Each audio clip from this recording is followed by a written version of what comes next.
जय भीमचे नाव असू दे, जय भीमचे नाव असू दे. आणि म्हणून मित्रो, डॉक्टर बाबासाहेब आंबेडकरांच्या जयंतीच्या पूर्वसंध्येला आपण हा 13 एप्रिलला कार्यक्रम सुरू केलेला आहे. खऱ्या अर्थाने डॉक्टर बाबासाहेब आंबेडकरांची जयंती 14 एप्रिल पासून सुरू होते ती थेट 13 एप्रिल पर्यंत. म्हणजेच सार्वजनिक पद्धतीचा जयंती सोहळा, वैचारिक सोहळा अनेक असतात. आणि म्हणून पुन्हा एकदा नीता गायकवाड ताईंकडून धम्मदामध्ये जरा जोरदार ताईंसाठी टाळा होऊ द्या.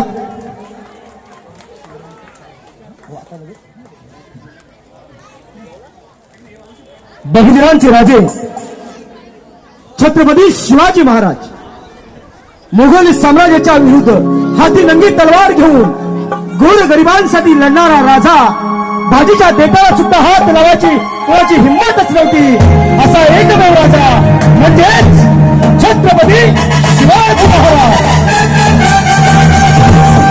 गडकिल्ल्यांची शाबूत ठेवलेल्या अनेक लेण्यांच्या माध्यमातून हा इतिहास सुचवला.